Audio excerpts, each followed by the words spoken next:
ಎಲ್ಲರಿಗೂ ನಮಸ್ಕಾರ. ಇಂದು ನಾವು ಕುಂಭರಾಶಿಯವರ ಬಗ್ಗೆ ತಿಳಿದುಕೊಳ್ಳೋಣ.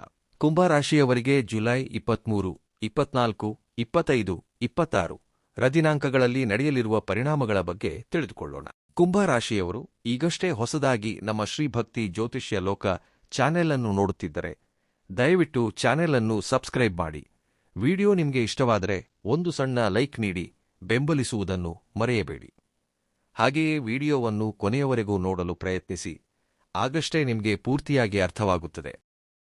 ಇನ್ನು ವಿವರಗಳಿಗೆ ಹೋದರೆ, ರಾಜನಂತೆ ಬದುಕುವುದಕ್ಕೆ ನೀವು ಹುಟ್ಟಿದ್ದೀರಿ ಎನ್ನುವಂತೆ ನಿಮ್ಮ ಬಳಿ ಒಂದು ಸಣ್ಣ ವಿಷಯ ಇಲ್ಲದಿರುವುದರಿಂದಲೇ ಇಷ್ಟು ದಿನ ನೀವು ಕಷ್ಟದಲ್ಲಿದ್ದೀರಿ ಎಂದು ನೀವು ಖಂಡಿತವಾಗಿಯೂ ತಿಳಿದುಕೊಳ್ಳಲಿದ್ದೀರಿ. ನೀವು ಗಮನಿಸಿದ್ದೀರೋ ಇಲ್ಲವೋ, ನಿಮ್ಮ ಜೀವನದಲ್ಲಿ ನೀವು ಅಂದುಕೊಂಡದ್ದು ಒಂದಾದರೆ ನಡೆಯುವುದು ಮತ್ತೊಂದೇ ಆಗಿರುತ್ತದೆ. ನೀವು ಯಾರಿಗೆ ಒಳ್ಳೆಯದನ್ನು ಮಾಡಲು ಹೋದಿರೋ ಅವರೇ ನಿಮಗೆ ಶತ್ರುಗಳಾಗಿ ಬದಲಾಗುತ್ತಿದ್ದಾರೆ.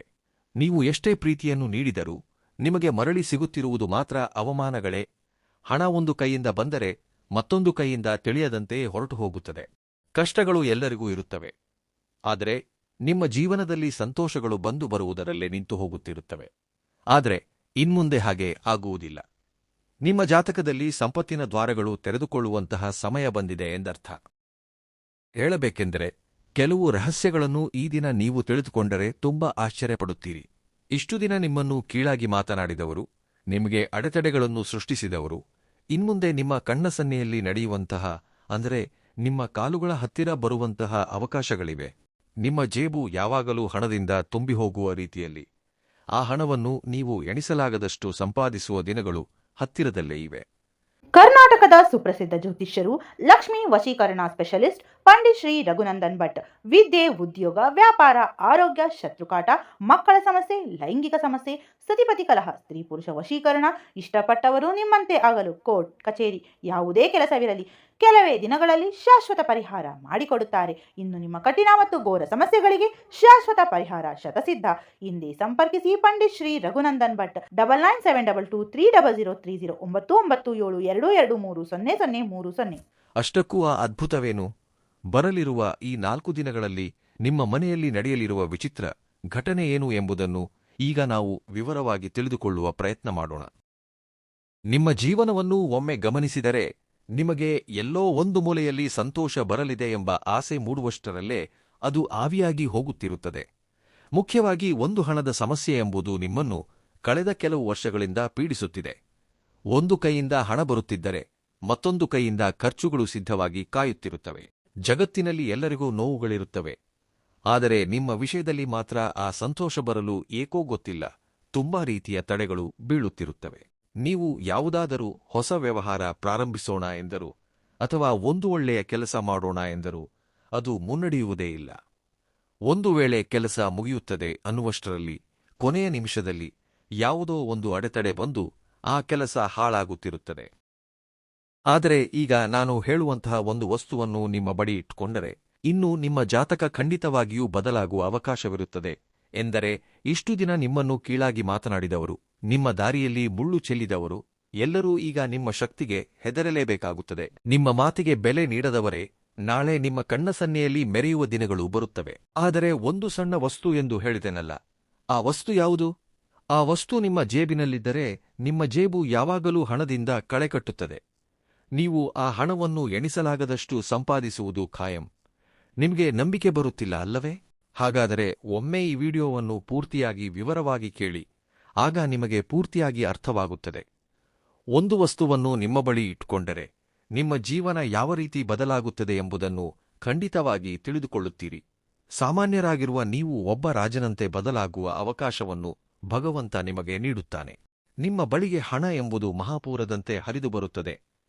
ನಿಮ್ಮ ಬೆಳವಣಿಗೆಯನ್ನು ನೋಡಿ ನಿಮ್ಮ ಶತ್ರುಗಳು ಕೂಡ ಬೆರಗಾಗುವುದು ಖಾಯಂ. ಏಕೆಂದರೆ ನೀವು ವಜ್ರದಂತೆ ಹೊಳೆಯಲಿದ್ದೀರಿ. ನಿಮ್ಮ ಪ್ರತಿಯೊಂದು ಕನಸು, ನಿಮ್ಮ ಪ್ರತಿಯೊಂದು ಆಸೆ ನೆರವೇರುವಂತಹ ಸಮಯ ಬಂದೇ ಬಿಟ್ಟಿದೆ. ನಿಮ್ಮ ಜೀವನದಲ್ಲಿ ಮಹಾ ಅದ್ಭುತ ನಡೆಯಲಿದೆ.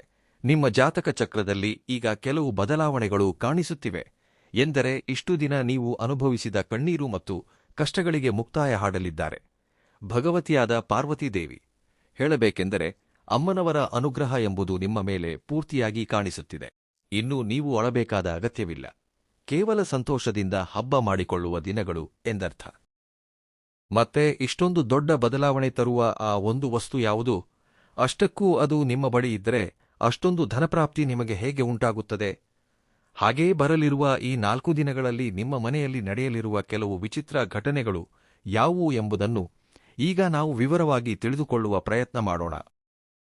ಇನ್ನು ನೀವು ಕೇವಲ ಸಂತೋಷವನ್ನು ಹಂಚಿಕೊಳ್ಳುವುದಷ್ಟೇ ಬಾಕಿ ಇದೆಯಾ ಎನ್ನುವಂತೆ ನಿಮಗೆ ಈ 4 ದಿನಗಳು ಕೂಡ ತುಂಬಾ ರೀತಿಯಲ್ಲಿ ಕೆಲವು ಅವಕಾಶಗಳಾಗಿರಬಹುದು, ಆನಂದಗಳಾಗಿರಬಹುದು, ಶುಭವಾರ್ತೆಗಳಾಗಿರಬಹುದು.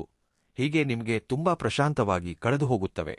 ನಿಮಗೆ ತಿಳಿಯದಂತೆ ಆ ಒಂದು ವಸ್ತುವನ್ನು ಜೇಬಿನಲ್ಲಿ ಇಟ್ಟುಕೊಂಡರೆ ಹಣ ಅಷ್ಟೊಂದು ಹೇಗೆ ಬರುತ್ತದೆ ಎಂಬುದು ನಿಮ್ಮ ಸಂದೇಹ ಅಲ್ವೇ? ಈಗ ನಾವು ಅದರ ಬಗ್ಗೆ ವಿವರವಾಗಿ ಮಾತನಾಡೋಣ. ಬರಲಿರುವ 4 ದಿನಗಳಲ್ಲಿ ನಿಮ್ಮ ಮನೆಯಲ್ಲಿ ವಿಚಿತ್ರವಾದ, ಅದ್ಭುತವಾದ ಘಟನೆ ನಡೆಯಲಿದೆ. ಇದನ್ನೇನೋ ನಾನು ಮಾತಿಗಾಗಿ ಹೇಳುತ್ತಿಲ್ಲ. ನಾನು ಹೇಳಲಿರುವ ಈ ಜ್ಯೋತಿಷ್ಯ ಭವಿಷ್ಯವಾಣಿ ಗ್ರಹಗಳ ಚಲನೆಯನ್ನು ಆಧರಿಸಿ ಹೇಳುತ್ತಿರುವ ನಿಖರವಾದ ನಿರ್ಧಾರ. ನೀವು ಕೇಳಿದ್ದು ನಿಜವೇ? ಇದುವರೆಗೆ ನಾನು ಹೇಳಿದ ಪ್ರತಿಯೊಂದು ವಿಷಯಗಳು ಅಂದರೆ ನಿಮ್ಮ ಮನಸ್ಸಿಗೆ, ನಿಮ್ಮ ಜೀವನಕ್ಕೆ ಎಲ್ಲೋ ಒಂದು ಮೂಲೆಯಲ್ಲಿ ಹೊಂದಿಕೆಯಾಗಿರುತ್ತವೆ. ಏಕೆಂದರೆ ನಾವು ನೀಡುವ ಪ್ರತಿಯೊಂದು ಮಾಹಿತಿಯೂ ಗ್ರಹಗಳ ಚಲನೆ ಮತ್ತು ಗೋಚಾರ ಫಲಗಳ ಮೇಲೆ ಆಧಾರಪಟ್ಟಿರುತ್ತದೆ. ಹಾಗೆಯೇ ಈಗ ಹೇಳುವಂತಹ ಈ ವಿಷಯಗಳನ್ನು ಕೂಡ ನಿರ್ಲಕ್ಷಿಸಿ ಬಿಡಬೇಡಿ. ನಿಮ್ಮ ಜೀವನದಲ್ಲಿ ಬರುವ ಅತಿದೊಡ್ಡ ಅವಕಾಶವನ್ನು ಕಳೆದುಕೊಂಡಂತಾಗುತ್ತದೆ.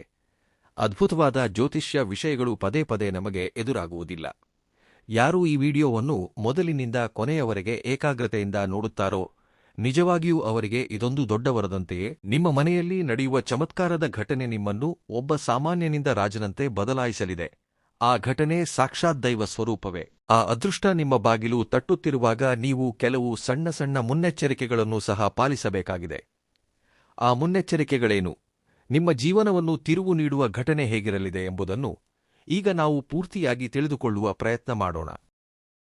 ಮೊದಲು ವಿಘ್ನಗಳನ್ನು ನಿವಾರಿಸುವ ಆ ಗಣಪತಿಯನ್ನು ಒಮ್ಮೆ ಮನಸ್ಸಿನಲ್ಲಿ ಸ್ಮರಿಸಿಕೊಳ್ಳಿ. ಹಾಗೆಯೇ ನಿಮ್ಮ ಇಷ್ಟದೈವವನ್ನು ಸ್ಮರಿಸಿಕೊಳ್ಳಿ. ಇನ್ನು ಅಸಲಿ ವಿಷಯಕ್ಕೆ ಬಂದರೆ, ಬರಲಿರುವ ಈ 4 ದಿನಗಳಲ್ಲಿ ನಿಮ್ಮ ಮನೆಯಲ್ಲಿ ನಡೆಯಲಿರುವ ವಿಚಿತ್ರ ಘಟನೆ ಏನೆಂದು ಗೊತ್ತಾ? ನಿಮ್ಮ ಮನೆಗೆ ಒಂದು ನಾಗರಹಾವು ಬರಲಿದೆ. ಅಷ್ಟಕ್ಕೂ ಆ ಹಾವನ್ನು ನೋಡಿ ಹೆದರಿ ಅದೇನೋ ಮಾಮೂಲಿ ಹಾವು ಎಂದು ಪೊರಪಟ್ಟು ಭಾವಿಸಬೇಡಿ. ಅದು ಮಾಮೂಲಿ ಹಾವಲ್ಲ, ಸಾಕ್ಷಾತ್ ಮಹಾಲಕ್ಷ್ಮೀ ದೇವಿಯ ಸ್ವರೂಪ.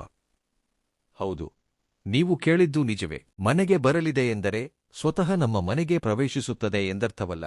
ಅಂದರೆ ನಿಮಗೆ ಕನಸಿನಲ್ಲಿ ಕಾಣಿಸುವುದು ಅಥವಾ ಯಾರ ಮೂಲಕವಾದರೂ ಹಾವಿನ ಬಗ್ಗೆ ಏನಾದರೂ ಮಾಹಿತಿ ನಿಮಗೆ ತಲುಪುವುದು ಅಥವಾ ಹಾವಿಗೆ ಸಂಬಂಧಿಸಿದ ಚರ್ಚೆಗಳು ನಡೆಯುವುದು, ಇಂತಹವು ನಡೆಯುತ್ತವೆ.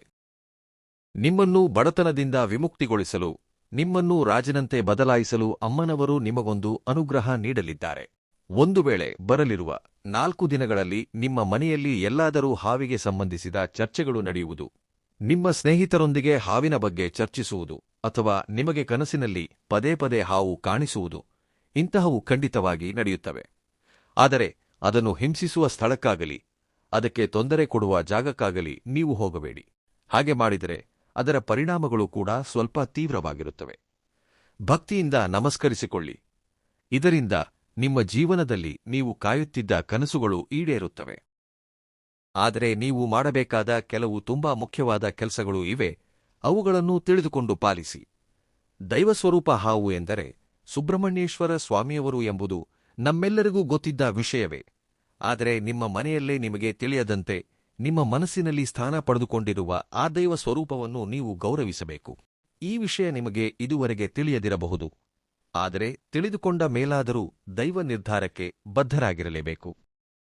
ನಿಮ್ಮ ವಿಷಯದಲ್ಲಿ ಕೆಲವು ಅತಿದೊಡ್ಡ ನಿರ್ಧಾರಗಳನ್ನು ತೆಗೆದುಕೊಳ್ಳಲಿದ್ದಾರೆ. ಮೇಲಿಂದ ಬಂದ ನಿರ್ಧಾರಗಳೆಂದೇ ನೀವು ಭಾವಿಸಬೇಕು. ಏಕೆಂದರೆ ನೀವು ಯಾವುದಕ್ಕಾಗಿ ಕಷ್ಟಪಟ್ಟಿದ್ದೀರೋ, ರಾತ್ರಿ ಹಗಲು ಬೆವರು ಹರಿಸಿ ಯಾವುದಕ್ಕಾಗಿ ಕಾಯುತ್ತಿದ್ದೀರೋ, ಆ ಪ್ರತಿಫಲವನ್ನೇ ಈಗ ಭಗವಂತ ನಿಮ್ಮ ಮುಂದೆ ತರಲಿದ್ದಾನೆ. ದೇವರ ಮನೆಯಲ್ಲಿ ತಡವಾಗಬಹುದು, ಆದರೆ ಅನ್ಯಾಯವಾಗುವುದಿಲ್ಲ ಎನ್ನುತ್ತಾರಲ್ಲವೇ? ಸರಿಯಾಗಿ ನಿಮ್ಮ ವಿಷಯದಲ್ಲೂ ಅದೇ ನಡೆಯಲಿದೆ. ನಿಮ್ಮ ಮನೆಯಲ್ಲಿ ನೀವು ಬೆಳಗಿಸುತ್ತಿರುವ ಪ್ರತಿಯೊಂದು ದೀಪವೂ ಅಂದರೆ ಭಗವಂತನ ಮುಂದೆ ನೀವು ಬೆಳಗಿಸುತ್ತಿರುವ ದೀಪ. ನೀವು ಮಾಡಿದ ಆ ಸೇವೆಯನ್ನು ಭಗವಂತ ಸ್ವೀಕರಿಸಿ ಈಗ ನೀವು ಯಾವುದಕ್ಕೆ ಅರ್ಹರೋ ಆ ಯಶಸ್ಸನ್ನು ನಿಮ್ಮ ಮುಂದೆ ತರಲಿದ್ದಾನೆ. ನಿಮ್ಮ ಶತ್ರುಗಳು ಸಹ ಅದನ್ನು ನೋಡಿ ಆಶ್ಚರ್ಯಪಡಲೇಬೇಕು. ಏಕೆಂದರೆ ಈ ಅದೃಷ್ಟ ಅತ್ಯಂತ ಸುಂದರವಾದ ಅದೃಷ್ಟ. ನೀವು ರಾಜನಂತೆ ಬದುಕಲು ಭಗವಂತ ನೀಡುತ್ತಿರುವ ಅವಕಾಶ. ನಿಮ್ಮ ಕಣ್ಣೀರಿನ ಕಾಲ ಮುಗಿದು ಹೋಯಿತು ಎಂದು ಹೇಳಲು ಬರುವ ಸಂಕೇತ. ಈಗ ಕೇವಲ ನಗು, ಸಂತೋಷಗಳಿಂದ ಹಬ್ಬ ಆಚರಿಸುವ ದಿನಗಳು. ಇಷ್ಟು ದಿನ ನಿಮ್ಮನ್ನು ಅಳಿಸಿದ ಶತ್ರುಗಳು ಈಗ ನಿಮ್ಮನ್ನು ನೋಡಿ ಅಳುತ್ತಾರೆ. ನೀವು ಮಾತ್ರ ರಾಜಭೋಗಗಳನ್ನು ಅನುಭವಿಸುತ್ತೀರಿ. ಆದರೆ ಈ ವರ್ಷ ಅಥವಾ ಕಳೆದ ಕೆಲವು ವರ್ಷಗಳಿಂದ ನೀವು ನಿರೀಕ್ಷಿಸಿದ ಫಲಿತಾಂಶಗಳು ಬಾರದಿರುವುದು, ಅನೇಕ ರೀತಿಯ ವಿಡಿಯೋಗಳಲ್ಲಿ ಹೇಳುವ ಸಂದೇಶಗಳನ್ನು ಕೇಳಿ ಕೇಳಿ ಬೇಸರವೆನಿಸಿರುವುದು, ಪದೇ ಪದೇ ಎಲ್ಲರೂ ಹೇಳುವ ಮಾತುಗಳೇ ಎಂದು ನಿಮ್ಮ ಮನಸ್ಸಿಗೆ ಅನಿಸಿರುವುದು ಇಂತಹವು ನಡೆದಿರಬಹುದು. ಆದರೆ ನೀವು ಮಾಡಿದ ಒಳ್ಳೆಯ ಕೆಲಸಗಳು, ನೀವು ತೋರಿಸಿದ ದಯೆ ಮತ್ತು ಕರುಣೆ ಎಲ್ಲೂ ವ್ಯರ್ಥವಾಗುವುದಿಲ್ಲ. ಹಾಗೆಯೇ ನೀವು ಭಗವಂತನಿಗೆ ಮಾಡಿದ ಸೇವೆಯೂ ಎಂದಿಗೂ ವ್ಯರ್ಥವಾಗುವುದಿಲ್ಲ. ಈ ಒಂದು ವಿಷಯವನ್ನು ಮಾತ್ರ ನೀವು ನೆನಪಿನಲ್ಲಿಟ್ಟುಕೊಳ್ಳಬೇಕು. ಕೆಲವು ವಿಷಯಗಳು ಒಬ್ಬೊಬ್ಬರಿಗೆ ಹೊಂದಿಕೆಯಾಗುತ್ತವೆ, ಕೆಲವರಿಗೆ ಹೊಂದಿಕೆಯಾಗುವುದಿಲ್ಲ. ಅಂದರೆ ಅವರ ಜಾತಕ ಫಲಗಳು, ಸಂಪೂರ್ಣ ಗೋಚಾರ ಫಲಗಳನ್ನು ವಿವರವಾಗಿ ನೋಡುವ ಕೆಲವು ವ್ಯಕ್ತಿಗಳಿಗೆ ಮಾತ್ರ ಅರ್ಥವಾಗುತ್ತವೆ. ಆದ್ದರಿಂದ ಕೇವಲ ರಾಶಿಯ ಆಧಾರದ ಮೇಲೆ ಹೇಳುವ ಈ ವಿಷಯಗಳನ್ನು ಅಷ್ಟಾಗಿ ಮನಸ್ಸಿಗೆ ತೆಗೆದುಕೊಳ್ಳಬೇಡಿ. ಏಕೆಂದರೆ ಒಬ್ಬರಿಗೆ ಹೊಂದಿಕೆಯಾದಂತೆ ಮತ್ತೊಬ್ಬರಿಗೆ ಹೊಂದಿಕೆಯಾಗುವುದಿಲ್ಲ. ಪ್ರತಿಯೊಬ್ಬರ ಜೀವನ ಒಂದೇ ರೀತಿ ಇರುವುದಿಲ್ಲ. ಹಾಗೆಯೇ ಅವರು ಮಾಡಿಕೊಂಡ ಕರ್ಮಫಲಗಳು ಕೂಡ ಒಂದೇ ರೀತಿ ಇರುವುದಿಲ್ಲ. ಆದ್ದರಿಂದ ಈಗ ನಗುತ್ತಾ ಸಂತೋಷವಾಗಿ ಕಳೆಯುವ ಈ ದಿನಗಳನ್ನು ನೀವು ತುಂಬಾ ಆನಂದಿಸಲಿದ್ದೀರಿ. ನಿಮ್ಮ ಶತ್ರುಗಳು ಕೂಡ ನಿಮ್ಮನ್ನು ನೋಡಿ ಅಳಲೇಬೇಕು. ಆದರೆ ನೀವು ಪಟ್ಟ ಕಷ್ಟಗಳು ಅಷ್ಟಿಷ್ಟಲ್ಲ. ಎಷ್ಟೇ ಕಷ್ಟಗಳು ನಿಮಗೆ ಎದುರಾದರೂ, ಎಷ್ಟೇ ಹೃದಯವಿದ್ರಾವಕ ನೋವುಗಳನ್ನು ಅನುಭವಿಸಿದರೂ ನೀವು ಮಾತ್ರ ಭಗವಂತನ ಮೇಲಿನ ನಂಬಿಕೆಯನ್ನು ಎಂದಿಗೂ ಬಿಡಲಿಲ್ಲ. ಯಾವುದೋ ಒಂದು ದಿನ ಪರಿಸ್ಥಿತಿ ಬದಲಾಗುವುದಿಲ್ಲವೇ ಎಂದು ಕಾಯುತ್ತಿದ್ದೀರಿ. ಎಲ್ಲವೂ ಒಳ್ಳೆಯದೇ ನಡೆಯುತ್ತದೆ ಎಂದು ನಿಮಗೆ ನೀವೇ ಸಮರ್ಥಿಸಿಕೊಂಡಿದ್ದೀರಿ. ಇದೇ ಇಂದು ನೀವು ಭಗವಂತನ ಅನುಗ್ರಹಕ್ಕೆ ಪಾತ್ರರಾಗಲು ಮೊದಲ ಮೆಟ್ಟಿಲಾಯಿತು. ನೀವು ಕಂಡ ಕನಸುಗಳು ಕೂಡ ನಿಜವಾಗಲಿವೆ. ಯಾವುದಕ್ಕಾಗಿ ಕಾತುರದಿಂದ ಕಾಯುತ್ತಿದ್ದೀರೋ ಅದೇ ಸಮಯವನ್ನು ಭಗವಂತ ನಿಮ್ಮ ಮುಂದೆ ತಂದಿದ್ದಾನೆ. ಸಾಕ್ಷಾತ್ ಆ ಪರಮೇಶ್ವರನೇ ನಿಮ್ಮ ವಿಷಯದಲ್ಲಿ ಸಂಚಲನ ಮೂಡಿಸುವ ನಿರ್ಧಾರಗಳನ್ನು ತರಲಿದ್ದಾನೆ. ಇದರಿಂದ ನಿಮ್ಮ ಜೀವನ ಒಂದೇ ಬಾರಿಗೆ ಅನೇಕ ರೀತಿಯ ಬದಲಾವಣೆಗಳನ್ನು ನಿಮ್ಮ ಮುಂದೆ ತರುತ್ತದೆ. ಈಗ ನಿಮ್ಮ ಜೀವನದಲ್ಲಿ ನೀವು ಕೇಳಲಿರುವ ಶುಭವಾರ್ತೆಗಳು ಕೂಡ ಕಡಿಮೆಯೇನಲ್ಲ. ಜಗತ್ತನ್ನೇ ಬದಲಾಯಿಸುವಂತಹ ಆಲೋಚನಾ ವಿಧಾನವು ನಿಮಗೆ 2ರಷ್ಟು ಆಗುವಂತೆ ಭಗವಂತ ನಿಮ್ಮ ಬುದ್ಧಿವಂತಿಕೆಯನ್ನು ಅಪಾರವಾಗಿ ಹೆಚ್ಚಿಸಲಿದ್ದಾನೆ. ನಿಮ್ಮ ಜಾತಕದಲ್ಲಿ ಶನಿದೇವನು ಅತ್ಯಂತ ಬಲವಾಗಿದ್ದಾನೆ. ಆದರೆ ಇಲ್ಲೊಂದು ವಿಷಯದಲ್ಲಿ ನೀವು ಎಚ್ಚರಿಕೆಯಿಂದಿರಬೇಕು. ನಿಮ್ಮ ಜಾತಕದಲ್ಲಿ ಪ್ರಸ್ತುತ ಮಂಗಳ ಗ್ರಹವು ಸ್ವಲ್ಪ ತೀವ್ರವಾಗಿದೆ. ಇದರಿಂದ ನಿಮ್ಮ ಶತ್ರುಗಳ ಬಲ ಸ್ವಲ್ಪ ಹೆಚ್ಚಾಗುತ್ತದೆ. ಈ ತಿಂಗಳು ಶತ್ರುಗಳಿಂದ ನಿಮ್ಮನ್ನು ನೀವು ಕಾಪಾಡಿಕೊಂಡರೆ ಇನ್ನು ನಿಮ್ಮನ್ನು ತಡೆಯುವುದು ಯಾರಿಂದಲೂ ಸಾಧ್ಯವಿಲ್ಲ. ನಿಮ್ಮ ಯಶಸ್ಸು ಜಗತ್ತಿನಾದ್ಯಂತ ಮಾರ್ದನಿಸುತ್ತದೆ. ನಿಮ್ಮನ್ನು ಕೀಳಾಗಿ ಕಂಡ ಶತ್ರುಗಳು ನಾಳೆ ನಿಮ್ಮ ಕಾಲುಗಳ ಬಳಿ ಬರುತ್ತಾರೆ. ಆದರೆ ನೆನಪಿಟ್ಟುಕೊಳ್ಳಿ, ನಿಮ್ಮ ಶತ್ರುಗಳು ಸಾಮಾನ್ಯರಲ್ಲ. ಅವರು ನೇರವಾಗಿ ಯುದ್ಧಕ್ಕೆ ಬರುವುದಿಲ್ಲ. ಹುತ್ತದಲ್ಲಿ ಅಡಗಿರುವ ಹಾವಿನಂತೆ ಸಮಯಕ್ಕಾಗಿ ಕಾಯ್ದು ಬೆನ್ನಿಗೆ ಚೂರಿ ಹಾಕುವ ಜಾತಿಗೆ ಸೇರಿದವರು. ಕಳೆದ ಕೆಲವು ವರ್ಷಗಳಿಂದ ನಿಮ್ಮ ಮೇಲೆ ರಹಸ್ಯವಾಗಿ ಮಾಡಬಾರದಂತಹ ಕೆಲವು ತಂತ್ರಮಂತ್ರಗಳನ್ನು ಮಾಡಿಸುತ್ತಿರಬಹುದು, ಅಥವಾ ಯಾವುದೋ ರೀತಿಯಲ್ಲಿ ನಿಮಗೆ ಪೆಟ್ಟು ನೀಡಲು ಪ್ರಯೋಗಿಸುತ್ತಾ ವಶೀಕರಣದಂತಹ ಪ್ರಯೋಗಗಳನ್ನು ಮಾಡಿಸುತ್ತಿರಬಹುದು. ನೀವು ರಾತ್ರಿ ಹಗಲು ಕಷ್ಟಪಟ್ಟರೂ ಫಲಿತಾಂಶ ಮಾತ್ರ ಶೂನ್ಯವಾಗಿಯೇ ಉಳಿಯುತ್ತದೆ. ಇಷ್ಟು ದಿನ ನಿಮಗೆ ಅಡೆತಡೆಗಳ ಮಧ್ಯೆ ಬದುಕುವುದು ಅಭ್ಯಾಸವಾಗಿ ಹೋಯಿತು. ಆದರೆ ಇನ್ಮುಂದೆ ನೋವುಗಳಿಂದ ವಿಮುಕ್ತಿ ಸಿಗುವ ಉತ್ತರವನ್ನು ಭಗವಂತನಿಂದ ನೇರವಾಗಿ ಪಡೆಯಲಿದ್ದೀರಿ. ನಿಮ್ಮ ಪರಿಸ್ಥಿತಿ ಹೇಗಿದೆಯೆಂದರೆ, ಅತ್ಯಂತ ಕಷ್ಟಪಟ್ಟು ಕೆಲಸ ಮಾಡುತ್ತಿದ್ದೀರಿ, ಆದರೆ ಫಲಿತಾಂಶ ಮಾತ್ರ ಸಿಗುತ್ತಿಲ್ಲ. ಯಾವಾಗಲೂ ಕೈಗಳು ಖಾಲಿಯಾಗಿರುತ್ತವೆ. ಇದಕ್ಕೆ ಕಾರಣ ನಿಮ್ಮ ಶತ್ರುಗಳು ನಿಮ್ಮ ಮೇಲೆ ಮಾಡಿಸುತ್ತಿರುವ ತಂತ್ರಮಂತ್ರಗಳು ಕೂಡ ಒಂದು ಕಾರಣವೆಂದೇ ಹೇಳಬಹುದು. ಇದರಿಂದ ನೀವು ಒಂದೇ ಬಾರಿಗೆ ಪರಿಸ್ಥಿತಿ ತಲೆಕೆಳಗಾಗುವುದನ್ನು ನೋಡಿ ತುಂಬ ಒತ್ತಡಕ್ಕೆ ಒಳಗಾಗುತ್ತಿದ್ದೀರಿ. ನಿಮ್ಮ ಜೀವನವೆಲ್ಲ ತಲೆಕೆಳಗಾದಂತೆ ಭಾವಿಸುತ್ತಿದ್ದೀರಿ. ಕಷ್ಟಪಟ್ಟು ಕಟ್ಟಿಕೊಂಡ ಸಾಮ್ರಾಜ್ಯ ಕಣ್ಣ ಮುಂದೆಯೇ ಕುಸಿದು ಬೀಳುತ್ತಿದೆಯಲ್ಲ ಎಂದು ದುಃಖಿಸುತ್ತಿದ್ದೀರಿ. ಅಷ್ಟಕ್ಕೂ ಇದೆಲ್ಲ ಏಕೆ ನಡೆಯುತ್ತಿದೆ ಎಂಬುದು ನಿಮಗೆ ಗೊತ್ತಾ? ನಿಮಗೆ ಕನಿಷ್ಠ ಆ ಊಹೆಯೂ ಇರುವುದಿಲ್ಲ. ಏಕೆಂದರೆ ಇದೆಲ್ಲವನ್ನೂ ಮಾಡುತ್ತಿರುವುದು ಭಗವಂತ ಎಂದು ನೀವು ಅಂದುಕೊಂಡಿದ್ದೀರಿ. ಭಗವಂತ ಎಂದಿಗೂ ತನ್ನ ಮಕ್ಕಳನ್ನು ನೋಯಿಸುವುದಿಲ್ಲ. ಕರ್ಮಫಲಗಳು ಎಂದು ನೀವು ಅನುಮಾನಪಟ್ಟಿದ್ದೀರಿ. ಕರ್ಮಫಲಗಳು ಕೂಡ ಇಷ್ಟೊಂದು ಬೆನ್ನಟ್ಟಿ ಮನುಷ್ಯನನ್ನು ಕುಗ್ಗಿಸುವುದಿಲ್ಲ. ನಿಮ್ಮ ಸುತ್ತಲೂ ಇರುತ್ತಾ ನಿಮ್ಮೊಂದಿಗೆ ಓಡಾಡುವ ಸ್ವಂತ ಮುಖಗಳೇ, ನಿಮ್ಮ ಆಪ್ತರೇ ನಿಮ್ಮ ಜೀವನದಲ್ಲಿ ವಿಷವನ್ನು ತುಂಬುತ್ತಿದ್ದಾರೆ. ನೀವು ಸಂತೋಷವಾಗಿದ್ದರೆ ಅವರಿಗೆ ಸಹಿಸಲು ಸಾಧ್ಯವಾಗುತ್ತಿಲ್ಲ. ನೀವು ಬೆಳೆಯುತ್ತಿದ್ದರೆ ಅವರ ಕಣ್ಣುಗಳು ಉರಿಯುತ್ತಿವೆ. ನಿಮ್ಮೊಂದಿಗೆ ಸಮಾನವಾಗಿ ಬೆಳೆಯಲಾಗದೆ ನಿಮ್ಮ ಬೆಳವಣಿಗೆಯನ್ನು ತಡೆಯಲು ಕ್ಷುದ್ರ ಪ್ರಯೋಗಗಳನ್ನು ಮಾಡಿಸಲು ಸಹ ಹಿಂದೆಟ್ಟು ಹಾಕುತ್ತಿಲ್ಲ. ನಿಮ್ಮ ಅದೃಷ್ಟವನ್ನು, ನಿಮ್ಮ ಸಂತೋಷವನ್ನು ಅವರೇ ಕಟ್ಟಿಹಾಕುತ್ತಿದ್ದಾರೆ. ಅದಕ್ಕೆ ನೀವು ಎಷ್ಟೇ ಪ್ರಯತ್ನಿಸಿದರೂ ಮಧ್ಯದಲ್ಲೇ ಕೆಲವು ಕೆಲಸಗಳು ನಿಂತು ಹೋಗುತ್ತಿವೆ. ನಾವು ಹೀಗೆ ಎಷ್ಟು ಕಾಲ ಹೆದರುತ್ತಾ ಅಡಗಿರುತ್ತೇವೆ ಎಂದು ನೀವು ಅಂದುಕೊಳ್ಳುತ್ತೀರೇ ಹೊರತು ಒಂದು ಹೆಜ್ಜೆಯೂ ಮುಂದೆ ಇಡಲಾಗುತ್ತಿಲ್ಲ.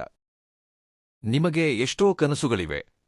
ನೀವು ಕೂಡ ಶ್ರೀಮಂತರಾಗಬೇಕು, ಶತ್ರುಗಳ ಮುಂದೆ ತುಂಬಾ ಗೌರವದಿಂದ ಇರಬೇಕು ಎಂದು ಕನಸು ಕಂಡಿದ್ದೀರಿ. ಆದರೆ ಇದಕ್ಕೆ ನಿಮಗೊಂದು ಶಕ್ತಿಶಾಲಿ ಮಾರ್ಗವಿದೆ. ಶತ್ರುಗಳನ್ನು ಗುರುತಿಸುವುದು ಹೇಗೆ ಎಂಬುದನ್ನು ಸಂಪೂರ್ಣವಾಗಿ ತಿಳಿದುಕೊಳ್ಳೋಣ. ಶತ್ರುಗಳ ತಂತ್ರ ಮಂತ್ರಗಳಿಂದ ನಿಮ್ಮನ್ನು ನೀವು ಹೇಗೆ ಕಾಪಾಡಿಕೊಳ್ಳಬೇಕು ಎಂಬುದನ್ನು ಸಹ ತುಂಬಾ ಜಾಗರೂಕತೆಯಿಂದ ಹೇಳುತ್ತೇನೆ. ಮೊದಲಿಗೆ ಹೇಳಬೇಕೆಂದರೆ, ಈ ವಿಡಿಯೋವನ್ನು ಯಾವುದೇ ಕಾರಣಕ್ಕೂ ಮಿಸ್ ಮಾಡಬೇಡಿ, ಕೊನೆಯವರೆಗೆ ನೋಡಿ. ಸಾಮಾನ್ಯವಾಗಿ ನಿಮಗಿರುವ ಒಂದು ಬಲಹೀನತೆ ಏನೆಂದರೆ, ಯಾರನ್ನಾದರೂ ಅಲ್ಪಾವಧಿಯಲ್ಲೇ ಬೇಗನೆ ನಂಬಿಬಿಡುತ್ತೀರಿ. ಗತಕಾಲದಲ್ಲಿ ನಡೆದ ಕೆಲವು ಕಹಿ ಅನುಭವಗಳಿಂದ ನೀವು ಎಷ್ಟೋ ಕಲಿತಿದ್ದರೂ ಸಹ ಸ್ವಲ್ಪವೂ ಬದಲಾಗಿಲ್ಲ. ಯಾರನ್ನಾದರೂ ನಂಬುವ ಮುನ್ನ 1-10 ಬಾರಿ ಆಲೋಚಿಸಿ. ಇದು ತುಂಬಾ ಒಳ್ಳೆಯ ಬದಲಾವಣೆ. ನಿಮ್ಮ ಸುತ್ತಲಿರುವ ಶತ್ರುಗಳನ್ನು ಗುರುತಿಸಲು ಯಾರೂ ಬರುವುದಿಲ್ಲ. ನಿಮ್ಮನ್ನು ನೀವೇ ಕಾಪಾಡಿಕೊಳ್ಳಬೇಕು. ನಿಮಗೆ ನೀವೇ ಜಾಗರೂಕರಾಗಿರಬೇಕು. ಈಗ ಕೆಲವು ರೀತಿಯ ಸಂಕೇತಗಳನ್ನು ಹೇಳುತ್ತೇನೆ. ಅವುಗಳಲ್ಲಿ ಕನಿಷ್ಠ 2 ನಿಮ್ಮ ಜೀವನದಲ್ಲಿ ನಡೆಯುತ್ತಿದ್ದರೆ, ಯಾರೋ ಒಬ್ಬರು ನಿಮಗೆ ವಿರುದ್ಧವಾಗಿ ಯಾವುದೋ ರೀತಿಯ ಸಂಚು ಮಾಡುತ್ತಿದ್ದಾರೆ ಎಂದು ಅರ್ಥ ಮಾಡಿಕೊಳ್ಳಿ. ಮೊದಲ ಸಂಕೇತ, ನಿಮ್ಮ ಹೆಸರು ನೆನೆಸಿಕೊಳ್ಳುತ್ತಾ ಯಾರಾದರೂ ಪದೇ ಪದೇ ಸೀನುವುದು ಅಥವಾ ನಿಮಗೆ ಒಂದೇ ಬಾರಿಗೆ ಅತಿಯಾದ ಚಳಿ ಎನಿಸುವುದು. ನೀವು ಯಾವುದಾದರೂ ಸಮಾರಂಭದಲ್ಲಿದ್ದರೂ, ಸಂಬಂಧಿಕರ ಮನೆಯಲ್ಲಿದ್ದರೂ, ಕನಿಷ್ಠ ನೆರೆಹೊರೆಯವರೊಂದಿಗೆ ಮಾತನಾಡುತ್ತಿದ್ದರೂ ನಿಮ್ಮ ಹೆಸರು ಬಂದಾಗ ಹೀಗೆ ನಡೆದರೆ ಅದನ್ನು ಹಗುರವಾಗಿ ತೆಗೆದುಕೊಳ್ಳಬೇಡಿ. ಇದು ನಿಮಗೆ ಪ್ರಕೃತಿ ನೀಡುತ್ತಿರುವ ಎಚ್ಚರಿಕೆ. ಮತ್ತೊಂದು ಸಂಕೇತ, ನಿಮ್ಮ ಕಾಲುಗಳು ಯಾವಾಗಲೂ ಭಾರವಾಗಿ ಅನಿಸುವುದು. ನಿಮ್ಮ ಕನಸಿನಲ್ಲಿ ಪದೇ ಪದೇ ಗಾಢ ಅಂಧಕಾರ, ರಭಸವಾಗಿ ಹರಿಯುವ ನದಿ, ಸ್ಮಶಾನದಂತಹವು ಕಾಣಿಸುತ್ತಿದ್ದರೆ ನೆನಪಿಟ್ಟುಕೊಳ್ಳಿ, ದುಷ್ಟಶಕ್ತಿಗಳು ನಿಮ್ಮನ್ನು ಮುಂದೆ ಸಾಗದಂತೆ ತಡೆಯಲು ಯತ್ನಿಸುತ್ತಿವೆ. ನೀವು ಹೋಗುವ ದಾರಿಗೆ ಅಡ್ಡಗೋಡೆ ನಿರ್ಮಿಸಲು ನೋಡುತ್ತಿವೆ. ಮತ್ತೊಂದು ಸಂಕೇತ ಏನೆಂದರೆ, ಕಾರಣವಿಲ್ಲದೆಯೇ ಒಬ್ಬ ವ್ಯಕ್ತಿಯ ಹೆಸರು ಅಥವಾ ಮುಖ ನಿಮ್ಮ ಮನಸ್ಸಿನಲ್ಲಿ ಪದೇ ಪದೇ ಸುಳಿದಾಡುವುದು. ಅವರೊಂದಿಗೆ ನಿಮಗೆ ಯಾವುದೇ ಜಗಳವಿಲ್ಲದಿದ್ದರೂ ಏಕೋ ಗೊತ್ತಿಲ್ಲ ಅವರನ್ನು ನೋಡಿದರೆ ನಿಮ್ಮ ಮನಸ್ಸಿಗೆ ಏನೋ ಕೀಡು ನಡೆಯುತ್ತದೆ ಎಂಬ ಅನುಮಾನ ಮೂಡುವುದು. ಇವೆಲ್ಲವೂ ನೀವು ಸ್ವಲ್ಪ ಎಚ್ಚರಿಕೆಯಿಂದ ತೆಗೆದುಕೊಳ್ಳಬೇಕಾದ ವಿಷಯಗಳೇ. ನಿಮ್ಮ ಬೆಳವಣಿಗೆಯನ್ನು ನೋಡಿ ಅಸೂಯೆಪಡುವ ಕೆಲವು ವ್ಯಕ್ತಿಗಳು ನಿಮಗೆ ದುಷ್ಟ ಪ್ರಯೋಗಗಳನ್ನು ಮಾಡಿಸುವ ಅವಕಾಶಗಳಿವೆ. ಈ ಸಂಕೇತಗಳು ನಿಮಗೆ ಕಾಣಿಸಿದರೆ ಅಲ್ಲಿಂದ ತಕ್ಷಣವೇ ಹೊರಟು ಬನ್ನಿ. ಏಕೆಂದರೆ ಅವರು ನಿಮ್ಮನ್ನು ಮಾತುಗಳಿಂದ ಅಲ್ಲದಿದ್ದರೂ ಬೆನ್ನಿಗೆ ಚೂರಿ ಹಾಕಿ ಪೆಟ್ಟು ನೀಡಲು ನೋಡುತ್ತಿರುತ್ತಾರೆ. ಆದರೆ ಹೆದರಬೇಕಾದ ಅಗತ್ಯವಿಲ್ಲ. ಬ್ರಹ್ಮಾಂಡವೇ ನಿಮಗೆ ಕೆಲವು ಮುನ್ಸೂಚನೆಗಳನ್ನು ನೀಡಿ ಕಾಪಾಡಲಿದೆ. ನಿಮ್ಮ ಮೇಲೆ ದುಷ್ಟಶಕ್ತಿಗಳು ಎಷ್ಟರ ಮಟ್ಟಿಗೆ ಕಣ್ಣಿಟ್ಟಿವೆ ಗೊತ್ತಾ? ನಿಮ್ಮನ್ನು ಮಾತುಗಳಿಂದ, ಕೃತ್ಯಗಳಿಂದ ಪೆಟ್ಟು ನೀಡಲಾಗದೆ ದುಷ್ಟತಂತ್ರಗಳನ್ನು ಮಾಡುತ್ತಾ, ಅಂದರೆ ಕ್ಷುದ್ರ ಶಕ್ತಿಗಳ ಪ್ರಯೋಗಗಳನ್ನು ಮಾಡುತ್ತಾ ನಿಮ್ಮನ್ನು ಯಾವುದೋ ರೀತಿಯಲ್ಲಿ ನಾಶ ಮಾಡಬೇಕೆಂದು ನೋಡುತ್ತಿದ್ದಾರೆ. ಆದರೆ ನೀವು ತುಂಬಾ ಅದೃಷ್ಟವಂತರು, ಏಕೆಂದರೆ ಭಗವಂತನೇ ನಿಮಗೆ ಅನೇಕ ರೀತಿಯ ಎಚ್ಚರಿಕೆಗಳನ್ನು ಕಳುಹಿಸಲಿದ್ದಾನೆ. ಅದಕ್ಕೆ ಎಂದು ನೀವು ಈ ವಿಷಯಗಳನ್ನೆಲ್ಲ ತಿಳಿದುಕೊಂಡಿದ್ದೀರಿ. ಶತ್ರು ಎಂದಿಗೂ ನೇರವಾಗಿ ಬಂದು ಯುದ್ಧ ಮಾಡುವುದಿಲ್ಲ. ನಿಮ್ಮ ಛಾಯಾಚಿತ್ರ ಅಥವಾ ನಿಮ್ಮ ಹೆಸರು, ಇಲ್ಲವೇ ನಿಮಗೆ ಸೇರಿದ ವಸ್ತುಗಳನ್ನು ಬಳಸಿ ಅಥವಾ ನಿಮ್ಮ ಹೆಸರಿನ ಮೇಲೆ ಪ್ರಯೋಗಗಳನ್ನು ಮಾಡಿ ನಿಮ್ಮನ್ನು ಬಲಹೀನಗೊಳಿಸುತ್ತಾರೆ. ಆದರೆ ನೀವು ಗಮನಿಸಿರಬಹುದು, ಕೆಲವು ವ್ಯಕ್ತಿಗಳು ಅಲ್ಲಿಯವರೆಗೆ ಆರೋಗ್ಯವಾಗಿ ಸಂತೋಷವಾಗಿರುತ್ತಾರೆ. ತಕ್ಷಣವೇ ಅಕಸ್ಮಾತ್ತಾಗಿ ಯಾವುದೋ ಅಪಘಾತ ನಡೆಯುವುದು ಅಥವಾ ಪ್ರಾಣ ಕಳೆದುಕೊಳ್ಳುವುದೂ ನಡೆಯುತ್ತದೆ. ಅದರಿಂದ ಆ ಕುಟುಂಬ ಬೀದಿಗೆ ಬೀಳುತ್ತದೆ. ವರ್ಷಗಟ್ಟಲೆ ಕಷ್ಟಪಟ್ಟು ಕಟ್ಟಿದ ವ್ಯವಹಾರ ಕೆಲವೇ ದಿನಗಳಲ್ಲಿ ಕುಸಿದು ಬೀಳುತ್ತದೆ. ಅಷ್ಟಕ್ಕೂ ಇದೆಲ್ಲ ಹೇಗೆ ನಡೆಯುತ್ತದೆ ಎಂದು ಯೋಚಿಸಿದ್ದೀರಾ? ಆ ಶತ್ರುಗಳ ಕಣ್ಣಿಗೆ ನಿಮ್ಮ ಬೆಳವಣಿಗೆ ಹಿಡಿಸದೆ ನಿಮ್ಮ ಬೆನ್ನ ಹಿಂದೆ ಮಾಡುವ ಕೆಲಸಗಳೇ ಇವೆಲ್ಲಕ್ಕೂ ಒಂದು ಕಾರಣವೆಂದೇ ಹೇಳಬಹುದು. ಇಂತಹ ಕುತಂತ್ರಗಳಿಗೆ ಎಷ್ಟೋ ಜನರು ಬಲಿಯಾಗಿದ್ದಾರೆ ಸಹ. ಆದರೆ ನೀವು ಹೆದರಬೇಕಾದ ಅಗತ್ಯವಿಲ್ಲ. ಏಕೆಂದರೆ ಪರಮೇಶ್ವರನ ರಕ್ಷಣಾ ಕವಚ, ಪಾರ್ವತಿ ಮಾತೆಯ ರಕ್ಷಣಾ ಕವಚ ನಿಮ್ಮ ಮೇಲಿರಲಿದೆ. ಚಂದ್ರ, ಸೂರ್ಯ, ಸಾಕ್ಷಾತ್ ನಮ್ಮ ಸುತ್ತಲಿರುವ ದೈವಿಕ ಶಕ್ತಿಗಳೆಲ್ಲವೂ ಒಂದಾದರೂ ನಿಮ್ಮನ್ನು ಏನೂ ಮಾಡಲು ಸಾಧ್ಯವಿಲ್ಲ. ನಿಮ್ಮ ಮೇಲಿರುವ ಭಗವಂತನ ಅನುಗ್ರಹ, ದೈವಶಕ್ತಿಗಳ ಅನುಗ್ರಹ ಆಗಿದೆ. ನಿಮಗೆ ಯಾವುದೇ ಕೆಡುಕು ಸಂಭವಿಸುವ ಮುನ್ನ ನಿಮ್ಮ ಮನಸ್ಸು ನಿಮಗೆ ಮುಂಚಿತವಾಗಿಯೇ ಹೇಳುತ್ತದೆ. ನಿಮ್ಮ ಅಂತರಾತ್ಮದ ಧ್ವನಿಯನ್ನು ಎಂದಿಗೂ ನಿರ್ಲಕ್ಷಿಸಬೇಡಿ. ಹಾಗೆಯೇ ನೀವು ಶತ್ರುಗಳಿಂದ ಯಾವುದೇ ಅಪಾಯ ಬಾರದಿರಲು ಒಂದು ಸಣ್ಣ ಕೆಲಸ ಮಾಡಿ. ಮನೆಯಿಂದ ಹೊರಗೆ ಕಾಲಿಡುವ ಮುನ್ನ ನಿಮ್ಮ ಮನಸ್ಸಿನಲ್ಲಿ ಖಂಡಿತವಾಗಿ ಶ್ರೀ ಶಿವಾಯ ನಮಸ್ತುಭ್ಯಂ ಎಂಬ ಮಂತ್ರವನ್ನು 5 ಬಾರಿ ಜಪಿಸಿ, ಅಥವಾ ಓಂ ಹನುಮತೆ ನಮ ಎಂಬ ಮಂತ್ರವನ್ನು 11 ಬಾರಿ ಜಪಿಸಿ ಹೆಜ್ಜೆ ಮುಂದೆ ಇಡಿ. ತದನಂತರ ನೋಡಿ, ಜಗತ್ತಿನಲ್ಲಿ ಯಾವ ಶಕ್ತಿಯೂ ನಿಮ್ಮನ್ನು ಸೋಲಿಸಲು ಸಾಧ್ಯವಿಲ್ಲ. ಇನ್ನೂ ನಿಮಗೆ ಅದ್ಭುತವಾದ ಶುಭವಾರ್ತೆಗಳನ್ನು ಹೇಳಲಿದ್ದೇನೆ. ಈ 4 ದಿನಗಳಲ್ಲಿ ಮಂಗಳಕರವಾದ ಯೋಗವು ನಿಮ್ಮ ಜಾತಕದಲ್ಲಿದೆ. ಇಷ್ಟು ದಿನ ನೀವು ಯಾವುದಕ್ಕಾಗಿ ತಪ್ಪಿಸಿದ್ದೀರೋ ಆ ಅದೃಷ್ಟ ಎಂಬುದು ಈ 4 ದಿನಗಳಲ್ಲಿ ನಿಮ್ಮ ಬಾಗಿಲು ತಟ್ಟುತ್ತದೆ. ನೀವು ಇಷ್ಟು ದಿನ ಯಾವುದಕ್ಕಾಗಿ ಕನಸು ಕಂಡಿದ್ದೀರೋ ಆ ಅದ್ಭುತವಾದ ಸಮಯವನ್ನು ಭಗವಂತ ನಿಮಗೆ ಉಡುಗೊರೆಯಾಗಿ ನೀಡಲಿದ್ದಾನೆ. ಇದೊಂದು ಮಂಗಳಕರವಾದ ಅದ್ಭುತ ಯೋಗವೆಂದೇ ಹೇಳಬಹುದು. ನಿಮ್ಮ ಜೀವನದಲ್ಲಿ ಇಷ್ಟು ದಿನ ಅಡೆತಡೆಗಳಾಗಿದ್ದವುಗಳೆಲ್ಲವೂ ಈಗ ಒಂದೊಂದಾಗಿ ತೊಲಗಿ ಹೋಗುತ್ತವೆ. ಮುಖ್ಯವಾಗಿ ಎಲ್ಲಾದರೂ ಸರ್ಕಾರಿ ಕೆಲಸಗಳಲ್ಲಿ ನಿಮ್ಮ ಹಣ ಸಿಲುಕಿಕೊಂಡಿದ್ದರೆ, ಯಾರಿಗಾದರೂ ಸಾಲ ನೀಡಿ ಅದು ಹಿಂತಿರುಗಿ ಬಾರದೆ ನೀವು ಕಷ್ಟಪಡುತ್ತಿದ್ದರೆ, ಆ ಹಣ ಈಗ ನಿಮ್ಮ ಕೈಸೇರುವ ಅವಕಾಶಗಳು ತುಂಬಾ ಹೆಚ್ಚಾಗಿ ಕಾಣಿಸುತ್ತಿವೆ. ಆಕಸ್ಮಿಕ ಧನಲಾಭವೂ ಉಂಟಾಗುತ್ತದೆ. ನಿಮ್ಮ ಶತ್ರುಗಳ ಆಟಗಳು ನಡೆಯುವುದಿಲ್ಲ. ಅವರ ಮೇಲೆ ನೀವೇ ಜಯಗಳಿಸುತ್ತೀರಿ. ಸಮಾಜದಲ್ಲಿ ಗೌರವ ಮರ್ಯಾದೆಗಳು ಹೆಚ್ಚಾಗುತ್ತವೆ. ಮುಖ್ಯವಾಗಿ ಯಾರಾದರೂ ಉದ್ಯೋಗ ಬದಲಾಯಿಸಬೇಕೆಂದು ನೋಡುತ್ತಿದ್ದರೆ, ಕೋರ್ಟ್ ಕೇಸುಗಳು ವಿವಾದಗಳಲ್ಲಿ ಸಿಲುಕಿ ಒದ್ದಾಡುತ್ತಿದ್ದರೆ ಅಂತಹವರಿಗೆ ದೈವಶಕ್ತಿ ಬೆಂಬಲವಾಗಿ ನಿಲ್ಲಲಿದೆ. ನಿಮ್ಮ ಸುತ್ತಲಿರುವ ನಕಾರಾತ್ಮಕ ಶಕ್ತಿಯನ್ನು ಸಂಪೂರ್ಣವಾಗಿ ದೂರ ಮಾಡಿಕೊಂಡು ನೀವು ಯಾವುದೇ ಕೆಲಸದಲ್ಲಿ ಕೈಹಾಕಿದರೂ ಅದು ಬಂಗಾರವಾಗಲಿ ಎಂದು ಭಗವಂತನಲ್ಲಿ ಮನಸ್ಫೂರ್ತಿಯಾಗಿ ಪ್ರಾರ್ಥಿಸಿ. ಆದರೆ ನೀವು ಬುಧವಾರ ಅಥವಾ ಶನಿವಾರದಂದು ಒಂದು ಸಣ್ಣ ಪರಿಹಾರವನ್ನು ಮಾಡಿಕೊಳ್ಳಿ. ಈ ಪರಿಹಾರಕ್ಕೆ ಬೇಕಾಗುವ ವಸ್ತುಗಳು ಸ್ವಲ್ಪ ಅರಿಶಿನ, 1 ನಿಂಬೆಹಣ್ಣು, 1 ಮಣ್ಣಿನ ಹಣತೆ ಹಾಗೂ ಸಾಸಿವೆ ಎಣ್ಣೆ. ಪರಿಹಾರ ಮಾಡುವ ವಿಧಾನ: ಬುಧವಾರ ಅಥವಾ ಶನಿವಾರ ಸೂರ್ಯಾಸ್ತದ ನಂತರ, ಅಂದರೆ ಕತ್ತಲಾದ ಮೇಲೆ, ಆ ಮಣ್ಣಿನ ಹಣತೆಯಲ್ಲಿ ಸಾಸಿವೆ ಎಣ್ಣೆಯನ್ನು ಹೊಯ್ದು ದೀಪ ಸಿದ್ಧಪಡಿಸಿ ಆ ಹಣತೆಯ ಮೇಲೆ ಅರಿಶಿನದಿಂದ ಓಂ ನಮಃ ಶಿವಾಯ ಎಂದು ಬರೆಯಿರಿ. ನಂತರ ನಿಂಬೆಹಣ್ಣನ್ನು ತೆಗೆದುಕೊಂಡು ನಿಮ್ಮ ತಲೆಯ ಸುತ್ತ 7 ಬಾರಿ ಪ್ರದಕ್ಷಿಣೆಯಾಗಿ ಪ್ರದಕ್ಷಿಣೆ ಆಕಾರದಲ್ಲಿ ತಿರುಗಿಸಿ. ನಂತರ ಆ ದೀಪವನ್ನು ಹಚ್ಚಿ ಮನಸ್ಫೂರ್ತಿಯಾಗಿ ಪ್ರಾರ್ಥಿಸಿ.